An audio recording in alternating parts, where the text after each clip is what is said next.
Question number 2 start करते हैं। Show that the diagonals of a square are equal and bisect each other at right angle. Question हमसे पूछ रहा है कि हमें बताएं कि स्क्वायर के डायगोनल्स इक्वल होते हैं और बाइसेक्ट करते हैं परपेंडिकुलरली। ये हमें क्वेश्चन नंबर 2 प्रूफ करने के लिए बोला जा रहा है।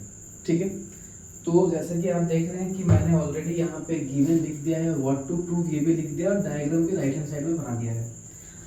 अब हमारा जो मेन एम है, AC BD को हमें इक्वल दिखाना है, डायगोनल बाइसेक्ट हो रहे हैं ये दिखाना है, और दोनों डायगोनल परपेंडिकुलर भी हो रहे हैं ये भी हमें दिखाना है। यानी 3 केसेस हैं इस क्वेश्चन में।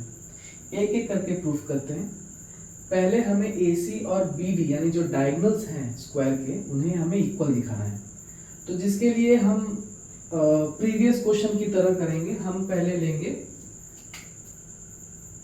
DAB, इन दोनों ट्रायंगल को ले लेते हैं, DAB और ABC, ये दोनों ट्रायंगल ले लेते हैं। ठीक है, इसमें इन दोनों ट्रायंगल को अगर हम कॉन्ग्रुएंट करते हैं तो हम डायगोनल्स को इक्वल दिखा सकते हैं बाय CPCD। तो सबसे पहले हम दोनों ट्रायंगल को ले लेते हैं, प्रूफ से स्टार्ट करते हैं। In triangle DAB and triangle CBA हम कह सकते हैं कि AD BC के बराबर है। क्यों? Because opposite sides of square are equal. दोनों साइड इक्वल हो गए। अच्छा, AB और AB कॉमन हो जा रहे हैं, AB equals to AB common रहेगा रीजन। और हमें पता है कि स्क्वायर के सभी एंगल 90 डिग्री होते हैं, तो हम कह सकते हैं कि angle A equals to angle B equals to 90 degree. All angles of square are 90 degree. ठीक है, इनकी मदद से हम ट्रायंगल DAB को कॉन्ग्रुएंट बता सकते हैं ट्रायंगल CBA के तरफ। ठीक है, यानी ट्रायंगल DAB और CBA क्या है? कॉन्ग्रुएंट है, जिसका रीजन क्या है? By SAS, congruent rule. अब जैसे ही हमने इन दोनों ट्रायंगल को कॉन्ग्रुएंट बता दिया है, तो हम अब लिख सकते हैं कि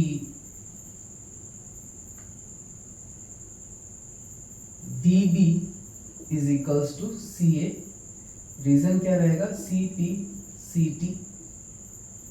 अब जब हमने इसे प्रूफ कर दिया है तो हम इस तरीके से लिखेंगे कि भाई AC जो है वो BD के बराबर है, हमें प्रूफ करने बोला गया था, हेंस प्रूफ्ड। ओके, तो ये पहला पार्ट हमारा खत्म हो जाता है।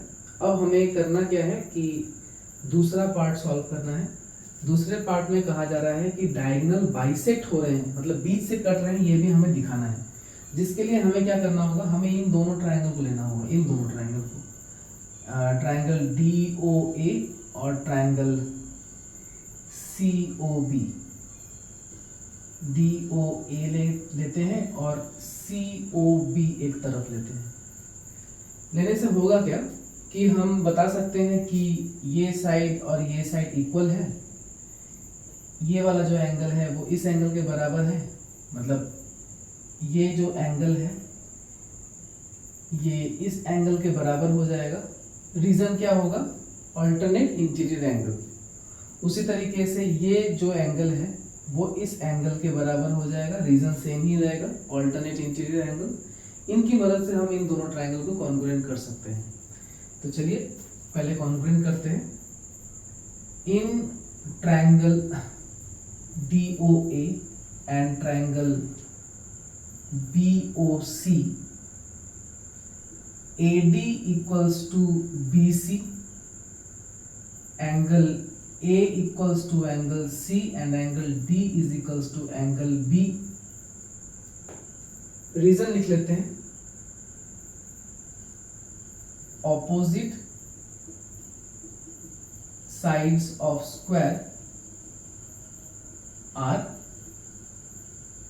इक्वल, इसका रीजन होगा alternate interior angles are equal.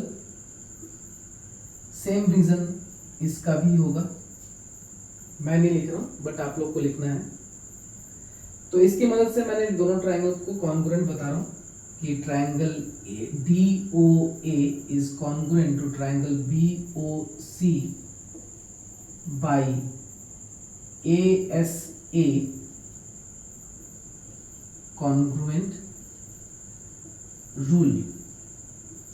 ठीक है, अब जैसे कि ये हमने इन दोनों ट्राइंगल को कॉन्ग्रुएंट कर दिया है, तो एट दिस मोमेंट हम कह सकते हैं कि OD OB के बराबर है, OA OC के बराबर है। दोनों का रीजन ही CP CT होगा। ठीक है, therefore diagonals AC bisect BD, जो कि हमें सेकेंड में प्रूफ करने बोला था। अब हमें प्रूफ करना है कि AC और BD परपेंडिकुलर भी हैं। तो यहाँ पे हालांकि जगह नहीं हो रही है, मैं यहाँ पे लिखता हूँ। ठीक है, तो डायगोनल बाइसेक्ट हो रहे हैं, उसके लिए चलिए ले लेते हैं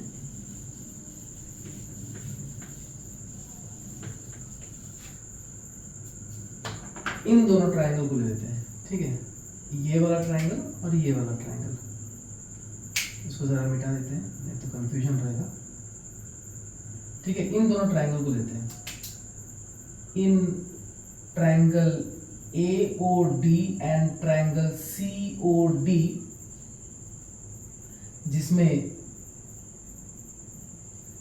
AD is equals to CD, reason क्या होगा, adjacent sides of square are equal हो गया। AO equals to CO, proved above लिखेंगे। प्रूव्ड अबव यानी इसके नीचे हम लोग कर रहे हैं, जो कि जगह नहीं है तो मैं यहाँ पे कर रहा हूँ। तो हमने यहाँ पे प्रूव किया था, वही इसका रीजन यहाँ पे लिखेंगे कि proved above. OD is equals to OD common रहेगा। अब क्या हो गया कि triangle AOD is congruent to triangle COD by SSS congruent rule.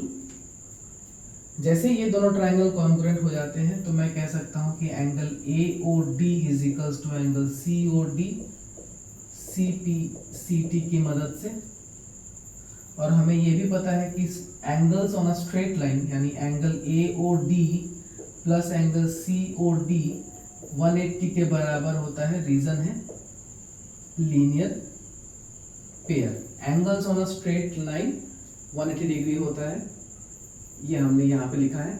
और हमने अब भी जस्ट यहाँ पे प्रूफ किया है कि AOD और COD बराबर होते हैं। तो मैं लिखूंगा AOD प्लस दोबारा लिखूंगा AOD COD के जगह में 180 डिग्री,